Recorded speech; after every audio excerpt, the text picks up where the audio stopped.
The 49ers continue to await the returns of three key players on offense, but they haven't divulged much information on their timeline so far. So what gives? We'll discuss that, plus more insight from John and Kyle on why the 49ers didn't make a trade on today's 49K Pod.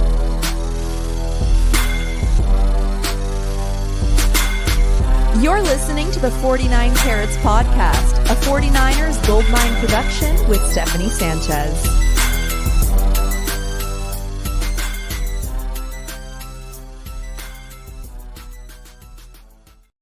What's going on, everyone? Welcome to another edition of the 49 Carats Podcast. I'm your host, Steph. It is Thursday, November 6th.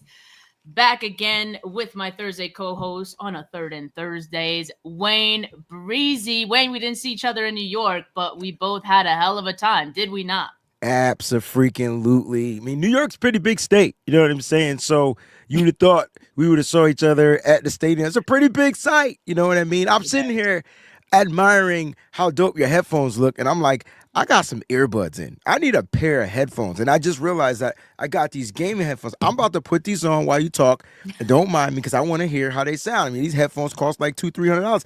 I don't ever use them, so I'm going to put my daggone Sennheiser headphones in because yours look dope. All right, I had to say that because I like your headphones. Wayne flexing on us right now, just casually dropping. I didn't mean to drop the price. I just meant I need to be.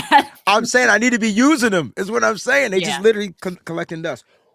We'll talk about prices and overpaying later today when we talk about the 49ers not making a trade at the deadline. But Wayne, we're going to start off talking about these injuries first and foremost. We got the practice report from the team yesterday as far as the players who were limited. You have Brock Purdy, toe injury, who was going to be getting more first team reps this week. At least Kyle Shanahan said that was the goal. Jake Brendel and Bryce Huff, both working their way back from their hamstring injuries. Both were limited, and both seem to be trending towards returning this week, especially Bryce Huff. Linebackers, two linebackers, Tana Bethune with a thigh injury and D. Winters with the knee. In fact, you know what was interesting, Wayne, is that on the practice report, it said knee. Two knees, both knees for D. Winters. It also listed the same for Mac Jones. I just never seen that before in a practice report where you see both knees listed. Is it both knees? Can you hear me? Yeah, I can hear you. All right. Is it both knees or is it like I don't think it was a typo. I was just saying, could it be two injuries in the same knee? Could it be like MCL, PCL? I don't know which one would concern me more. Wayne. Yeah, at this point, right? Oh my God, you sound amazing. If you can hear how you sound, I feel like we're in the studio right now. Like we about to record some vocals, and my voice sound like I'm on the radio. He sounds like he's in the booth right now. Yo, that's what I'm feeling right now. No, but that is concerning. Like, you know what though? I'm trying to figure out, Steph, how to just find a way to be like copacetic with what this season is. I mean, I don't necessarily feel like it can get any worse, even though we know it can. But I just feel like at this point, like we've lost two amazing key components. And then I think right now, I'm just at the point to like, I guess when these players go out there, like whatever happens. I'm just like, everybody's going to be injured at some point, and that's just the way I'm getting by with everything. Because to go to that game and to literally get through like almost 60 minutes of football before an injury was just like, this is too good to be true. And then here we go. And then that was weird. And then all of a sudden, Michael Williams goes down and he doesn't get back up. So it was weird. You know, I just feel like the Niners and their injuries in the NFL, I think injuries are up all across the NFL. They are, yeah. But I just feel like I don't really care about the rest of the teams. Why is it happening to our team? Like, you get what I mean? Like, and so it is what it is. You know what the difference is this year than it has been for any other year under Kyle Shanahan? Because we've been dealing with injuries like every season, right? Except for like, right. I think the difference is the coaching and that right there might be the key component that can help keep us afloat, Right. separate us from these other teams. You know what I'm saying? Because Robert Saleh himself, man, if it was any other coordinator, we would lose every game. Cooked. I'm talking Half Baked, the Yeah. movie, part 2. You know what I mean? So luckily we have good coaching, and we have hiccups, but once the coaching gets these players fine tuned and prepared for a game, they come out pretty prepared. You know what I mean? So I'm excited to see what the rest of the season has to offer for the Niners. Hopefully we can stay ending injury free. Like that's the key.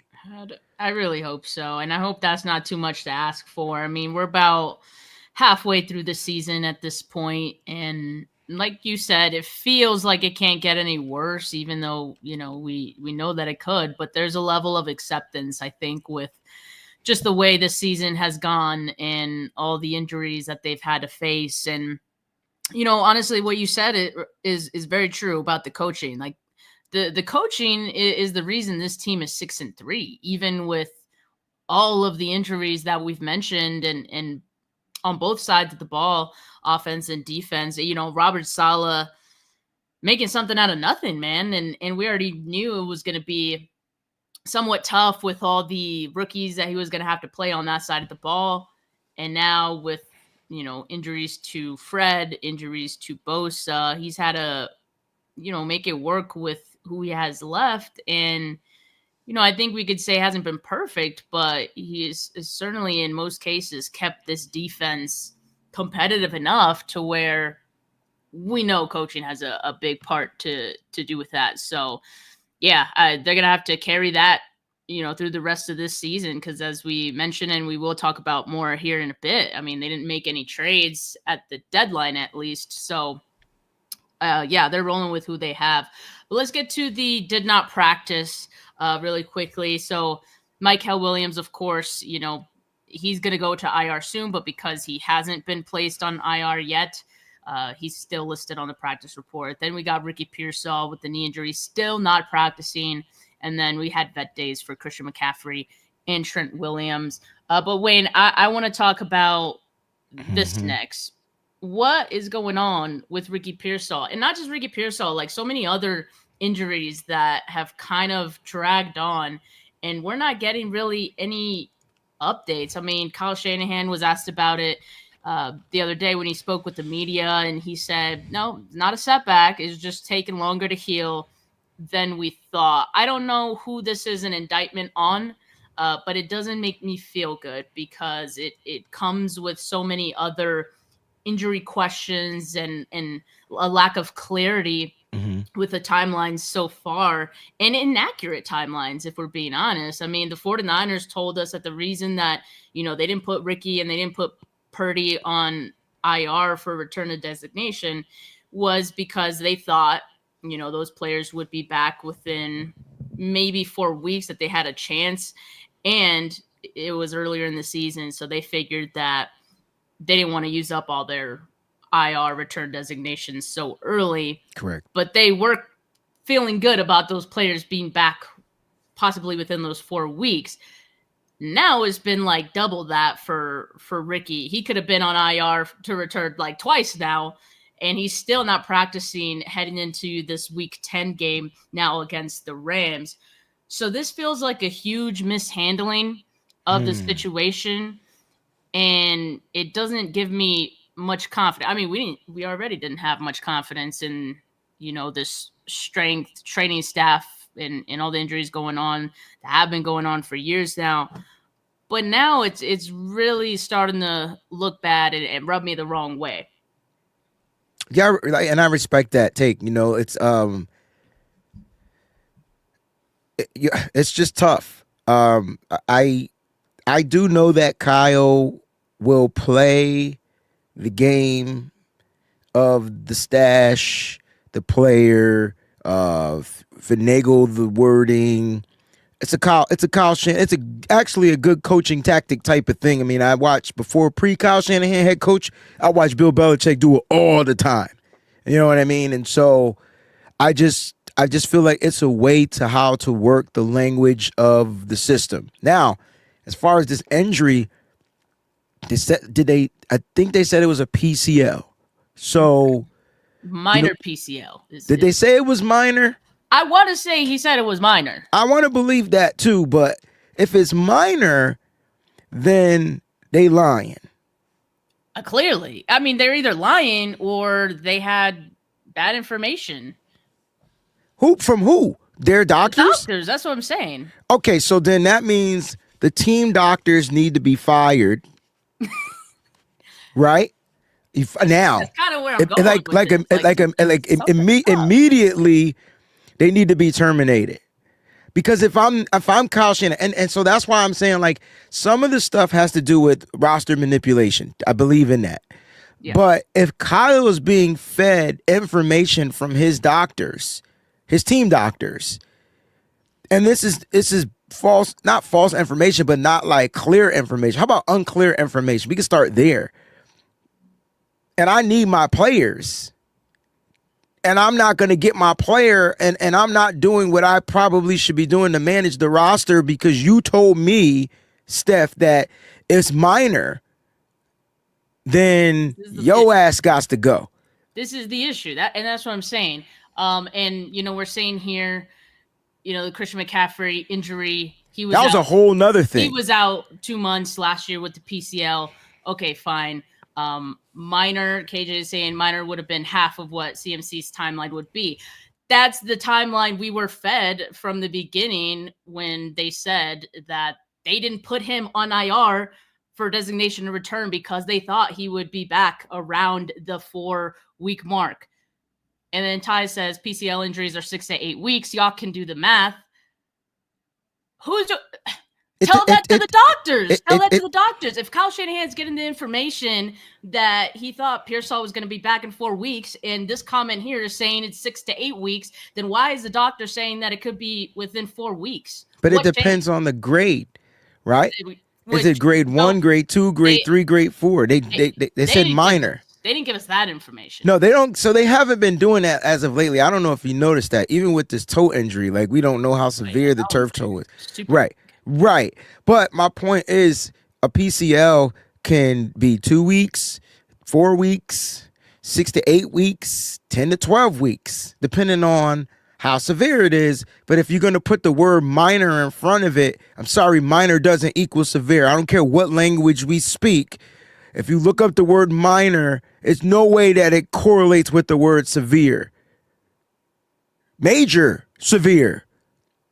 You get what I'm saying? So this misguided information is probably why Kyle Shanahan is dumbfounded, because he only going off of what they're telling him, and then he's not going to obviously say certain things. Here's what I do with Ricky Pearsall, though. I'm getting production from my other wide receivers. I'm getting production. I'm getting separation. I'm getting, things, you know what I'm saying, that I didn't think I was going to get. I mean, the signing of free agent Kendrick Bourne was a big bonus during the time Jawan was dealing with his injuries and stuff like that. I just feel like this is one of those years where you could just say, all right, Rick, I tell you what, dog, chalk it up, man, and get healthy. You know what I'm saying? I mean, if he's here, he only enhances the offense by how much, depending on how his injury is.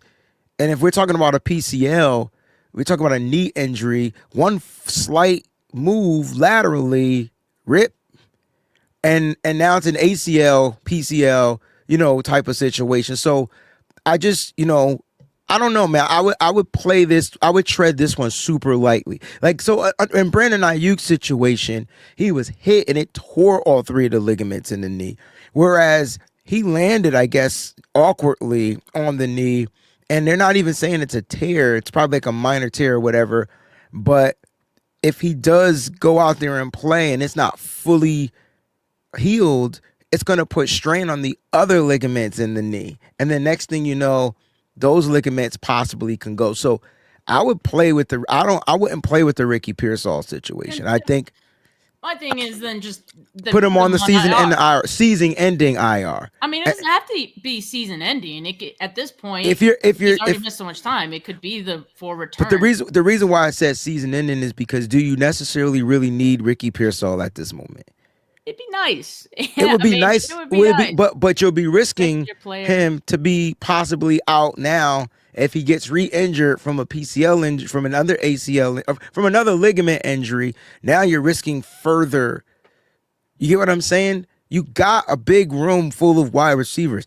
Are they as skilled as Ricky? No. But you're managing the offense. The offense finally put up 30 points without Ricky. We had Ricky in this offense and couldn't put up 30 points, but we also didn't have George Kittle at the time. So I think what I'm saying is he could be the guy that you just put on ice for the season and let his knees fully heal. Because who knows how he really came in to camp. You know what I'm saying?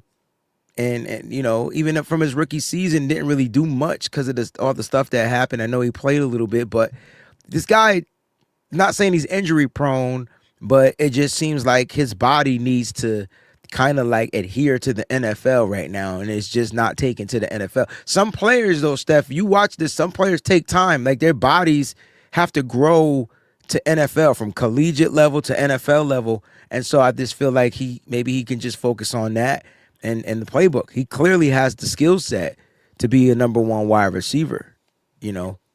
So I go back to my earlier point of not really knowing who to place the blame on. Like, is this a Ricky thing, you know, of his body not responding well? Is it a Kyle Shanahan thing where he's not giving us the accurate information and trying to throw us all off? Or is it the training staff that, you know, is not doing a good job of communicating these timelines?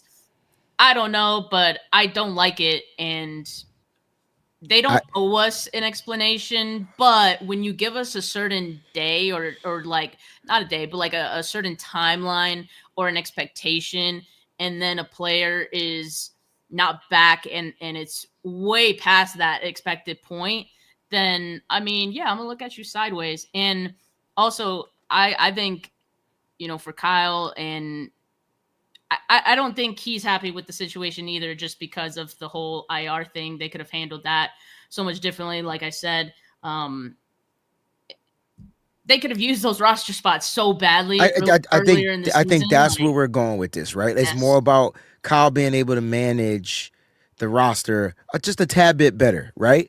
Knowing what he could have done with Ricky Pearsall. You could have put him on the IR and then boom, opened up his practice window if he was eligible to return like this week. I mean, you would have used one of those return to designation that you have. But at the end of the day, I guess Kyle just didn't feel like he had to because it was a minor PCL injury. Because of the information he's getting. Right. You know, I think that's where we're going. And let me just make this clear. I do want Ricky Pearsall to play, but then the question is going to be like at what cost? Because is this minor? Even though you said that Matt Miyoko said he's been running and so you can run and you can do all that. Can you cut? Can you get on the football field? Can you do what you need to do on the football field? That's the ultimate test. And so if he's not practicing, you can run and cut, but he's not practicing. He's not practicing. So let's clear that up. It's a big difference in working out.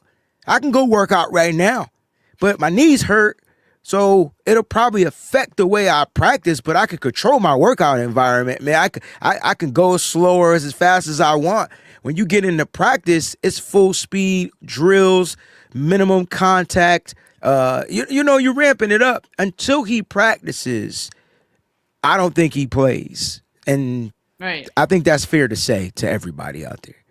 I agree, and it is concerning that he's gone this long without practicing and, you know, thus without playing.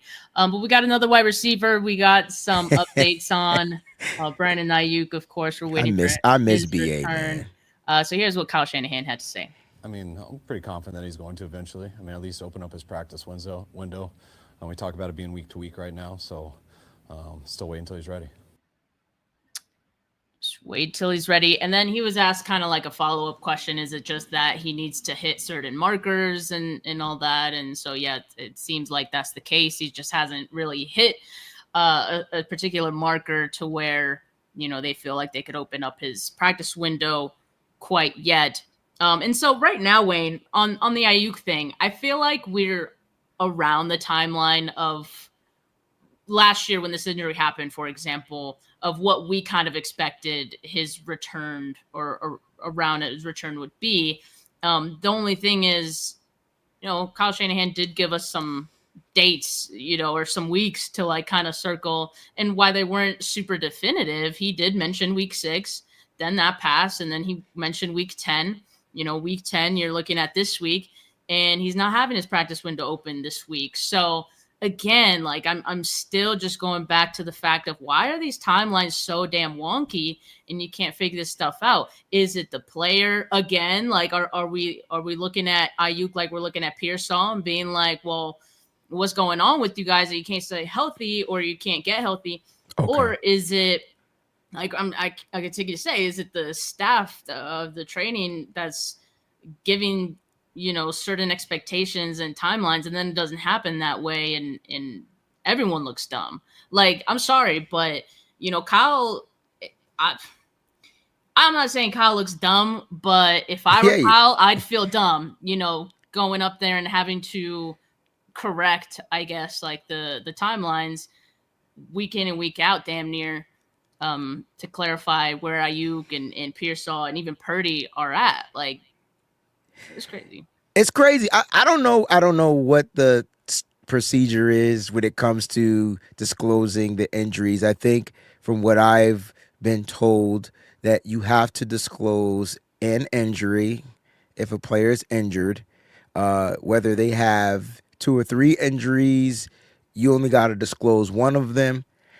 When it comes to this 49ers timeline, Brandon Aiyuk, I mean, I was willing to give him as much time as he needed. I mean, that kid literally, he tore 3 of the 4 ligaments in the knee, right? And so to return from that super fast, you would literally have to be superhuman. And again, he's not practicing. So I need a series of practices. Here's the issue. Here's what I think the issue is. It could be some of everything you just stated, but the Niners are 6-3, and they don't seem to be struggling in the area of wide receiving. They don't seem to be struggling in the area of the quarterback. Like, it changes things up a little bit. That's where I said maybe Kyle is manipulating the injury system a little bit because he can. Because, like, my wide receivers, okay, only one wide receiver on our team has touchdowns. That's Juwan Jennings, right? That's okay. That's fine. Like, it's working. We're 6-3. And so I think you want these guys back, like BA. No one wants BA back more than me, right? Ricky Pearsall, we want to see how electrifying he's going to be on the football field. But I guess you're winning without those guys. And I think you just kind of let it rock, man. BA's on the PUP. You're not even opening up his practice window. And so he's not even taking up a roster spot. Whereas Ricky Pearsall is taking up a roster spot, right? And so, like, that's more of an issue. But when it comes to Brandon Aiyuk, I just feel like, John Lynch stated on KNBR today that he's close. I mean, we get that every week. So every week he's close. That's what I'm saying. Like, they'd be better off just not saying anything. He'll be back soon. Like, say something different. Like, take the word close out. Because what does close mean? Is that so subjective to where it's your close is bigger than my close? Like what does close mean, John? That would be my question. Like, how soon is close, John? Like, I don't know where the follow-up questions come from the beat writers and the radio announcers, the hosts and stuff like that, but that would have been my next question. So how soon is close? Like, hey, what is close? Closer? Like, what are we talking about? But nah, like, he said he's close, and so he's close. So come week 15, maybe, you know what I mean? If the Niners still have 3 losses at week 15, he probably won't play. You wouldn't need him. It's just so weird. I miss BA, man. I miss the 49ers offense that we know would be electrifying. But you got your quarterback dealing with the toe injury. You got your number one wide receiver looking to come back from 3 ligament tear injury. Your number 2 wide receiver, number 3, whatever you want to list, Ricky Pearsall, is dealing with a knee injury. I just feel like, and the Niners are finding ways to win. It is what it is. At this point, I just want to support the guys that are out there, and I'm just gonna rock with those dudes. Yeah, Filthy Casual Fan says close means sometime this season. Okay, great. Like, that's what I'm saying. That's what I mean. Okay, thanks. Right. Thanks, John, for clarifying that. Close means, or does it? Does that mean sometime this season to us? Like, or does it mean sometime next season? Like, we don't know what that even means. That's the weirdest thing about what's going on with the 49ers. The good news is that we're 6-3.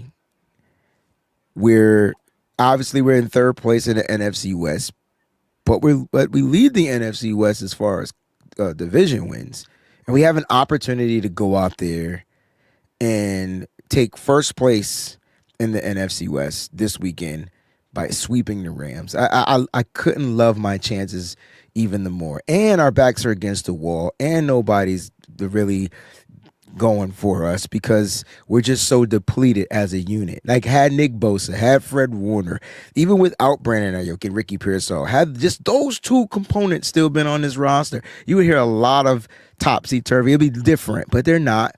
And so it's going to be so fun to watch this game. I really do think the Niners are going to shock the world once again. Yeah, they very well could.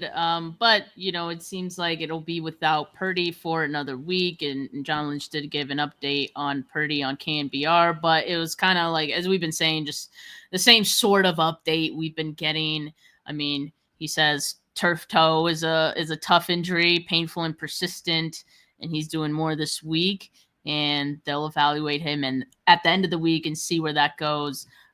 But yeah, I don't think Purdy is gonna be suiting up this week. Maybe it's also a situation where they're looking till after the bye, just to be safe. I mean, you paid Brock Purdy a lot of money. I mean, that's you did, but you paid him a lot for several years, right? Yeah. So,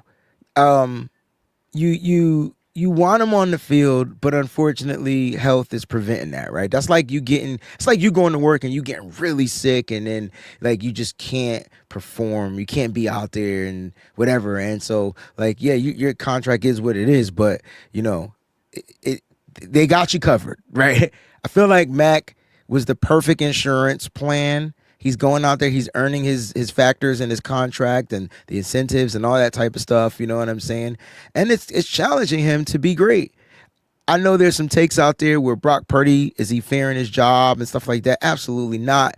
I don't think that's the case, but who knows what's going to happen in the future. But my thing is, Brock Purdy is secured for the 49ers future. It's not just about right now. He just happens to be unable to perform right now. And I think it's okay that he's not playing due to this injury because it's severe, and you just don't want to make it even any worse or take the risks of going out there and making it worse to the person that you just invested your money in. So what you do is you get your insurance policy out, and luckily the Niners took out a good insurance policy because they found a good GM, a guy that could come in here and run the system. And let's be honest, they've been doing that the past couple of seasons. I mean, even Sam Darnold was okay for the 1-2 times he played, and then look at him, and he's out in the NFL, one of the top quarterbacks in the league. So I think that the Niners at least have the development of the backup quarterback going for them right now, and we got to just be happy. Unfortunately, we're just going to have to wait a little longer on Brock. And just know when he returns, he'll be fully healthy, quote, unquote. It's almost made it a non-issue that, Brock Purdy's missed this much time because Mac has been playing, so well. True. So, I mean, yes, that's a big positive for the 49ers. And again, he's probably going to be starting again this week. So, we could expect that though, this offense will be competing on Sunday. I mean, Mac is 1-0 against the Rams. Yes. I don't know if that means anything, but hey, 1-0. Hopefully soon to be 2-0 after Right. this weekend is Right. over.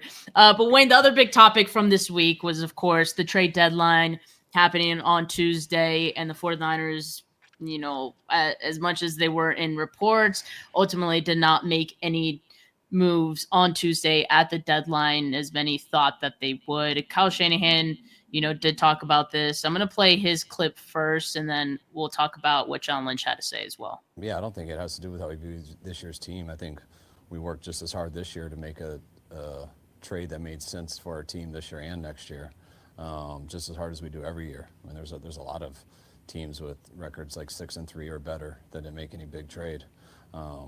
They're not just because you make a big trade doesn't mean it's always a smart move. There's a lot of risk that goes into it, not just for this year, but throughout your whole future. I was excited we were able to make it one that we felt real good about last week and getting Keon. I know we looked into a ton of them, but the asking price was too much on all the ones. And that seems to be, the main theme, that's going on. And John Lynch pretty much said the same as far as, the not wanting to overpay. This part of his quote, and he said this while he was on KMBR this morning for John Lynch, was probably the biggest thing of all for me. He said, quote, "We weren't going to get fleeced. We weren't going to overpay. It's just not good business. Sometimes the best deals you do are the ones you don't." Wayne, I was a little upset, not upset, but I was just a little bored. I like when my teams are active at the deadline. It's exciting. You get something fresh to talk about and a new player to look forward to. So, we missed that for the trade deadline on Tuesday. However, based on all this, I can 100% understand why the 49ers did not make a move, because I would not feel very good if the 49ers did make a trade for a player and they did get fleeced and they did overpay. So I'm okay with this reasoning. I don't want them to overpay either. How did you feel about, what John Lynch and Kyle both had to say about not making a trade? Are you upset about it, or are you you think it's fair? Yeah, so I mean, it's definitely fair, right? But it's okay to still be upset, right? So I felt like there were 2 or 3 players that I definitely would have overpaid for, hands down, okay? And we've watched the 49ers overpay for players prior. The best player on the team right now, we overpaid for him, but we're not complaining about it because he the best player on the team right now. I'm talking about Christian McCaffrey. And if you don't think giving up a 2nd, 3rd, 4th, 5th, 6th, 7th, 8th, 9th, 10th, 12th, 15th round pick for Christian McCaffrey wasn't an overpay. I mean, it got graded as a C-. I was D-, whatever that grade was. It was bad, right? So yeah, so we know that they will overpay. I don't think that the Niners strike out via trades. I think the Niners strike out via free agency. And so it's a totally different monster. So we'll handle that when we get to March. But my point is, there were a couple of players I would have overpaid. And I'm sorry. What pissed me off was I had just did a show, Steph, and it was for Bleacher Report, and they record it now. So I have recorded it prior to stuff that was going down. And as I was getting ready to edit and stuff like that, guess who got traded? Quinnen Williams. Now, I'm sorry. That's a player I would have overpaid for, because that has been one of the areas, it hasn't been neglected, but it's never been the same since the trade of DeForest Buckner. It's never been the same. And you can absolutely, in hindsight right now, say we lost the fuck out of that trade, right? Absolutely. We lost that trade. I don't care who we drafted. They ain't here. None of them even here. So I really feel like they need to solidify that.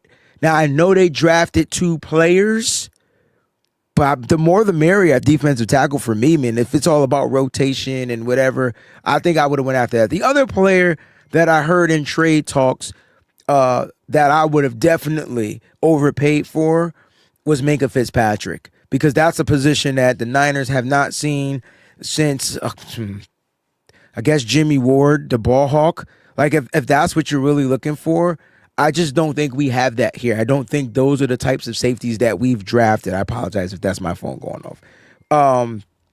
I don't think we just don't have that type of safety. I think Minka would have definitely fixed the back end of his defense, which would have helped literally the pass rush. Right? So if you didn't make a move in the pass rush, you go fix the back end. You could have just did one or the other. You didn't have to do both. But I think those were two positions and players that I would have overpaid for. I mean, Dallas got him Quentin Williams for a future first and a second round pick in 2026. And I'm like, well, take our second and take our future first and give me Quentin, because I plan to be drafting 29, 30, 31, 32. So it's technically 2 second round picks. In my head, that's how I'm looking for it. But I do like that they stood pat and they didn't overpay for anybody else. Again, those would have been the only two players, and maybe Max Crosby. I'd overpay for him. But though, like, they stood pat, and I was really happy because I'd given up a second round pick for Jermaine Johnson. Wouldn't have moved the needle for me. I would have felt like we got Chase Younged. Never mind fleeced. I just felt like we would have got Chase Younged, and I'm not about the Chase Young life anymore. I think that's what John Lynch was meaning. They've overpaid for play, and then you know what? They were trying to give up a third. I think the Niners were willing to give up a third, and I think third would have been a reasonable price for a guy like Jermaine Johnson, high ceiling, coming off the ACL injury, not really tearing up the league right now, but you get him back in his system with Robert Saleh, potentially could have been something. So, I think they did a great job. I think the key to the Niners trades were all season long. And I put out a reel about what they did. I think they got 4 players that are making an impact and will continue to make an impact this season for the 49ers. And we need to talk a little bit more about those 4 guys. Yeah, as John Lynch mentioned, he said we're top 4 in the league in trades made this year. He's not wrong. I mean, and again, I think we look for that big splash move at the deadline, and we see that as the only sign of, a team being aggressive. When really, yeah, the 49ers have been making moves throughout this year to try to help this team out. The trade for Keon White, just a week earlier, and that was a move that needed to happen. The acquisition of Sky Moore, Brian Robinson. I feel like I'm missing someone else too. There's a Bryce Huff, Brian Robinson, yeah, Sky Moore, and Keon White. Yeah. See, so I mean, they made trades. It's just not, last minute at this deadline. Which right.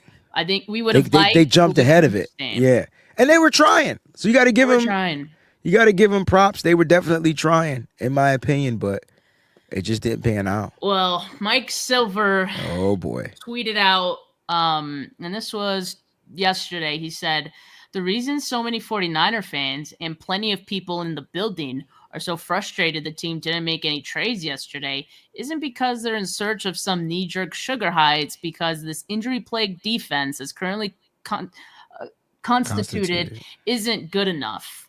So I think the biggest takeaway of this tweet is that he's suggesting, or just reporting, I don't know what you want to call it, that people inside the building at 49 DeBartolo Way are not happy that, in quote, frustrated that 49ers didn't make any trades at the deadline.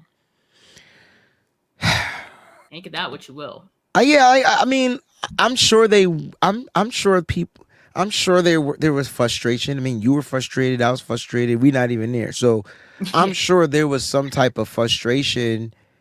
I think, all right, let's just be honest. The team is young. Okay? The team is young.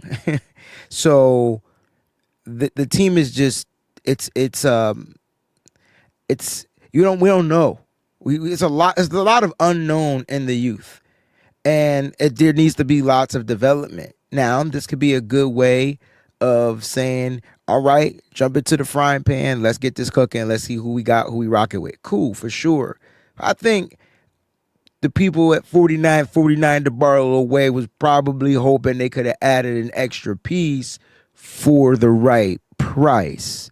And so got to add that factor in there, because the Niners have a price, man, and they don't budge from their price. And I'm not mad at them for that. Yeah, I don't want them to. Nah, but I would have traded for a guy like Quentin Williams. I don't care I don't know how it would have affected us in the future as far as salary cap stuff, but I mean, I think Parag would have figured that all the way out. Like, but then you're getting a transcending player. But then I guess what does that say about Alfred Collins, who is a second round pick? So I take Quentin Williams over him anyway. But what does that say about the guys you got in rotation? Right. I don't think the Niners defensive tackles are good, period. So they got to get better. And I need more Alfred. I think at this point, give me more Alfred. I want to, it's, you're a second round pick, dog. You should be in football shape by now. Get out there and give it all you got.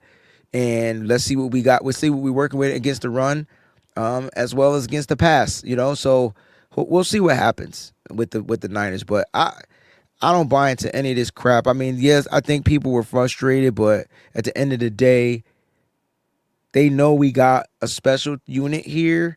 The question is, like, how long will it remain special? Because they feel like it could be a brain fart any given Sunday, just because of the lack of experience. If I'm saying that right, like, I think that's the key. That's the biggest issue. For all we know, one of those frustrated people was John Lynch himself, who spent months scouting the land a little bit on players. He was calling everybody and still couldn't get it done. I mean, just because someone's frustrated does not mean that they would have then preferred that the team overpay for anybody with the potential of getting fleeced. I agree. Yeah, I think both could be true. So the 49ers didn't make any moves, but they are still looking around at ways they could improve their team. Asante Samuel, who currently is a free agent, but he's coming off an injury as well, but now back healthy, is taking visits with teams, and he's got a long list of them. 49ers going to be hosting him for a visit on Monday. Now, Wayne, I wouldn't have really thought that corner was a big enough need for the 49ers, but I do remember in the offseason, we did kind of talk about Asante Samuel as an option for the 49ers. How do you feel just given what we've seen from the corner so far, Lenore, Green, and how Stout is playing? I mean, would you make this move? Absolutely. If he clears health and health is great, you absolutely make this move. Matter of fact, I don't let this guy leave out the door because he's a special somebody. Like, there's a difference between getting just a body in here and getting a special somebody. Now, I know he has the neck injuries history and stuff like that, and that's what you're mostly concerned about. But this kid he could play nickel, right? And so maybe you could use Stout to play safety. Like, they're interchangeable parts, in my opinion, that you can utilize him in, where he's a coverage guy. Stout's good against the run. And this could be a guy that you bring in here on a cheap vet deal, probably, like, if he's willing to accept that. And that's just who you want Stout to end up being. Like this is the model for Stout, right? And so I say, yeah, but that's me. That's my take. Wish we would have drafted the kid, but we didn't. And he's going to get a job somewhere, and he's going to be phenomenal, and it's probably not going to be with the 49ers. It probably won't be, but why do you think that? Because I would think that maybe there's just other teams that are in a better position to be competitive than the 49ers are. Now, I know the 49ers are 6-3, but, But that wouldn't that entice you? All right, let's look at these teams. Vikings, Packers, possibly. Bears, they'll probably pay him the most money. And the Steelers, like, where would he crack in on the Steelers? Like, where would he fit in? I mean, they just got Kyle Duggar. They got corners. Like, where would he fit in? Unless they're giving up on Jalen Ramsey, which that doesn't make any sense. So, like, where would he fit in? So, I maybe the Packers. They lost some players, but the Packers are with us. I don't trust the Packers offense. I would trust the Niners. I would want to play, if I'm him, I would want to play for Kyle Shanahan and Robert Saleh. Like, that's just me, though. And I'm not saying that because I'm a Niners fan. I'm saying that because Robert Saleh is an excellent defensive coordinator, and Kyle Shanahan could call an offense like none other, right? So my job for him, his role would be like, all right, I want to make sure that I get the ball back to this offense so that they could put up points. I like that mindset. But, hey, I mean, he probably ended with the Eagles or something. Like, who knows? Man, or the Chiefs. Yeah. Or the Chiefs, right. There you go. There you go, KJ. There you go. There We'll you go. see. We'll see what happens. But I agree. I think like as far as the Damn, he's coming playoff to us on teams, Monday. So that means Monday too. Yeah, it's a yeah, while. he It's a got bit two away. other teams to visit. I 3 mean, because he already visited the Panthers yesterday. well, I meant after Monday. I'm sorry, because if I'm the Niners, he doesn't leave.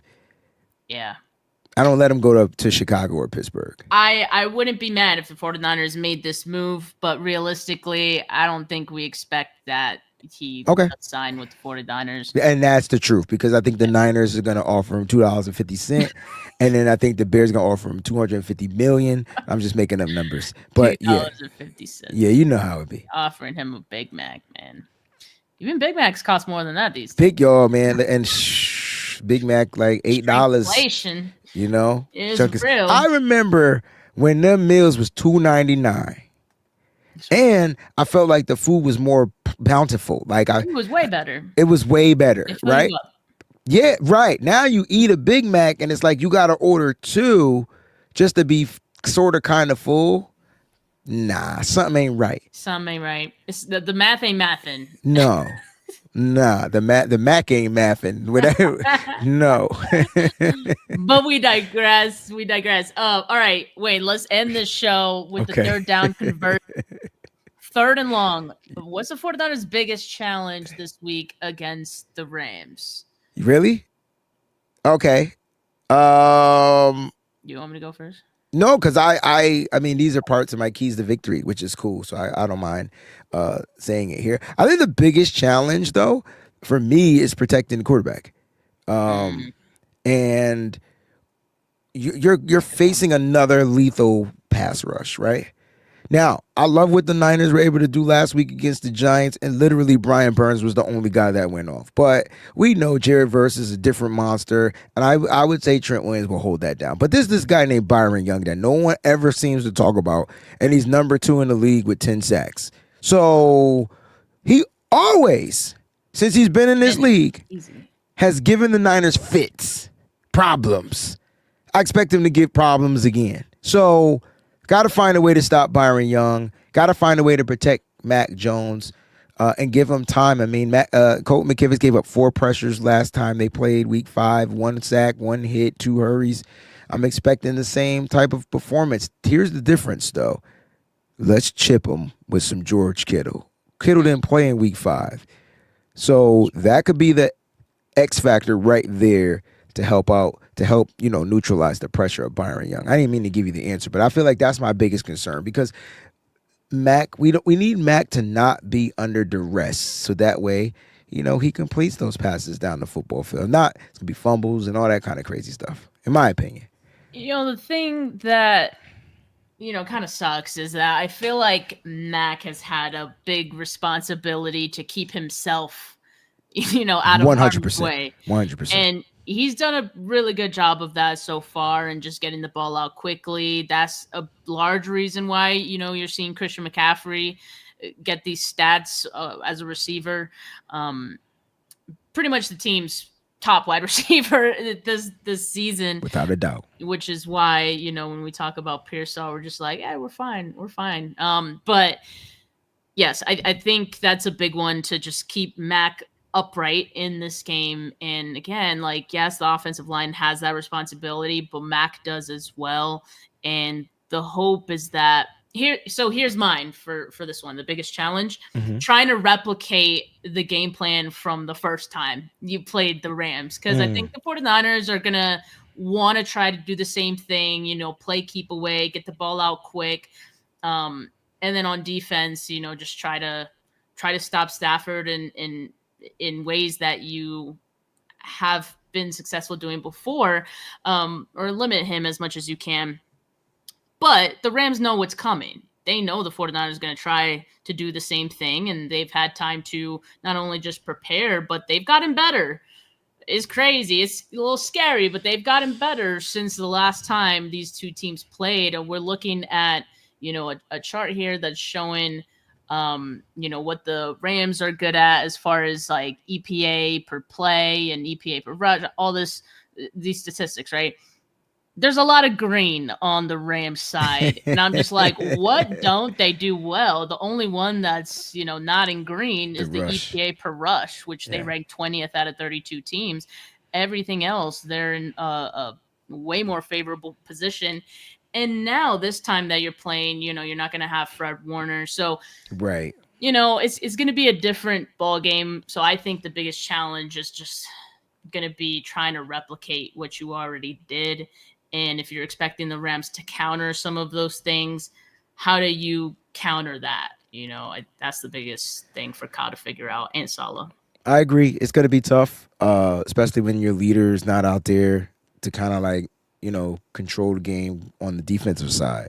But this could be a good game, in my opinion, for Kyle Shanahan to get in that bag and to go against that defense, because now you get you get a key chess piece back, right? You get George Kittle back out there. We all know, like, I wanted to tweet this, but I'll say this on your show. Like, the 49ers have several, Rams, I don't want to say the K word, but people that handle the Rams very well still remaining on this roster from the offensive side. Christian McCaffrey, Jawan Jennings, George Kittle. What a trifecta to have. And so those guys know. And so this might be one of those games where Kyle gets in his bag and it's just going to be fun to watch, offense, offense, offense. Kyle's always in his bag when he plays Stafford. I mean, that is true. It's something about Sean McVay. No, it's Yeah. something about McVay, man. He just, I'm especially Steph, if it's a defensive battle and the offense, both offenses are just struggling to like really move the ball, and it's like back and forth. And then Kyle's gonna be like, all right, let me go get this play, and then next thing you know, it's a touchdown throw to Mac Jones corner route in the end zone from Christian McCaffrey or something. Like, it's gonna be crazy. We need that type of performance on we Sunday. do. We do. It's gonna be tough. Like, I'm not saying it's gonna be like an easy dub or anything like that. Like, you got two juggernaut coaches that love to hate each other because they're literally friends off the field. Like, but on the field, I really don't think they like each other. And I know Kyle can't stand Sean McVay. And I know it's vice versa. And so that's really where it starts. They're super competitive. Super More competitive. so against each other. So it's like... Yeah, super competitive, right? And super competitive. We all win in the process. If you're a fan of football, I mean, you love those matchups because they go at each other's neck. All right, 3rd and goal. What's the 49ers' biggest goal this week? I'll go first for this one, and it's kind of just high level, like somewhat basic, but like I think the biggest goal is just to play fundamentally sound on defense and limit explosives. I feel like the 49ers did a pretty good job of doing that in the first matchup, so they have the challenge of having to do it again, like I was saying earlier. But yeah, I think that's the biggest thing. In you expect that Devontae Adams, Puka, they're gonna get theirs. Stafford to Stafford, he's gonna have his plays here and there. But if you can limit the impact and you can limit the big plays, then you give yourself a chance. And you can't forget the fundamentals. There's been a couple games this season where those have fallen by the wayside, but like last week, for example, was a good example of the 49ers defense getting the job done because they're doing the little things right. You can't forget about the little things. I'm smiling from ear to ear because as you say your 3rd and goal, I'm looking at my keys to victory, and that limited explosives was number 3 for me. Like go. It's so dope, But no, you hit the nail on the head. More 3rd and goal though. I think the Niners, they got to protect the ball. One turnover last week was great. Didn't do anything to the game. That's probably one of the first times when you lose the turnover battle, you win the game. But this is a different unit. Like, this is a different monster you're playing up against. You're playing against an NFC West rival, and so you don't want to turn the ball over. So not just protect the quarterback, but to protect the ball. So I think offensively, I think it's more of a big offensive plan more than it is defensive. Defensive, I just think they're going to go out there, they're going to play, they're going to react, and they're going to hit. Now, when they do hit, that's where the fundamentals come in. Wrap, tackle, make sure you get the guy down on the ground, swarm to the ball, right? But on the offensive side, I think they need to make sure that they're protecting the ball at all costs. and don't turn this ball over and give them any type of good love, juju, spirit, whatever, an inkling of a chance. Niners are at home, so protect home. And you can protect home by doing two things: protecting the quarterback and protecting the ball. Make them earn it. Don't give it to them. Make them earn it. Yeah, I think that's a great one. And this will be interesting to track throughout the week. And on Sunday, who's going to be the starting left guard on Sunday? You got Ben Barch, who has, the chance to return. And then, or was he active last week? No, he wasn't activated off of the IR yet. So, yeah, I think the Niners have one spot about to be available because Michael Williams will be put onto the.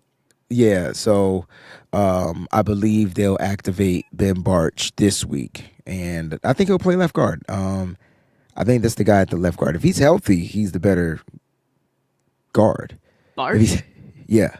Okay. Well, interesting enough, like Kyle was asked about this when he spoke with the media yesterday. So he was asked, if he's healthy, do you just slot him back in as a starter? Kyle said, quote, "We'll see how the week goes. It depends how he looks. Thought Burford did a real good job last week, but he is not limited today. He is in Barch. He's full go, so gives him a better chance. We'll see how the week plays out." I think the fact that and sorry, I thought I put it on the screen, but I think the fact that Kyle Shanahan did mention Burford there, tells me he has a chance. Like, he likes what he saw from Burford. So if he feels like it all comes down who they feel is a better one, I guess. But like Ben to me was your starting guard coming into the season. And unfortunately, he was beat up, struggling with injuries. And so if he's healthy, I think he'll get the opportunity to go out there. I think the bonus is having a guy that, like Spencer Burford, and I need people to start putting respect on this man's name. I know people still upset with him from the Super Bowl, but that's gone. That's past. What Spencer Burford does is provide you all kinds of versatility on the offensive line. I mean, I don't think we've seen a guy that can go from, left side, right side, tackle, guard. Like, that's amazing. And so, bye-bye Nick Zakel. He'll be back to the practice squad. And Spencer Burford would be filling that role as that utility offensive lineman if Ben Barch is cleared to go. So it's good to still have him here. Now, as far as the center position, that's a whole nother question. Like that's a whole Niner fable. That's a whole nother. I mean, it's Henny for me, but I take Henny on over everything. You know what I mean? So that's just me. It's Henny for me. I like the way the Niners have been running the ball as of lately. I'd be damned they put Jake Brendel in this game. The Niners are averaging 2.2 yards per carry. I would be livid. Anything is possible. I see what you did there. Anything is possible. Before we get out of here, I just want to mention one quick thing. This is a picture that you're seeing for the YouTube viewers. You're seeing from the game. Got to go to the game with Weston, my Monday co-host. And you see that chain I'm rocking? Well, you guys could get a chain just like this one for SF Gold Rush Gear. If you guys go to sfgoldrushgear.com, you see all the great chains and jewelry that you can get. Those my peoples, man. That's my family, man. Go support them, please. And you can get 20% off if you use the code 49K. So make sure you guys get that done and get over there. And there it is. Yeah, my bad. I always think I'm like sharing my screen and then nothing's showing. But this is the great stuff that they got going on. And look at all this. So, and look at Wayne dropping the fire emojis. I mean, show love. Gotta show love. So again, make sure you guys head on over to sfgoldrushgear.com and use the code 49K to get 20% off. Appreciate all of you. Make sure you guys like this video. If you haven't yet, make sure you guys subscribe to the channel if you haven't yet. Not just mine, but Wayne's as well. And as always, make sure you stay up to date on what Wayne's doing. He's got the Madden simulation coming up. Make sure you guys check that out. It's going to be after 6 today because I'm waiting for the updates. So I'm going to do it a little bit later on tonight because I'm waiting for the updates. I want the roster updated for sure. All right. Well, that'll be happening later today. Tomorrow, doing my preview show with KP and Desi. But KP. audio listeners, make sure y'all leave a rating, leave a review. Appreciate all of you. For now, have a good rest of your Thursday, folks. Peace.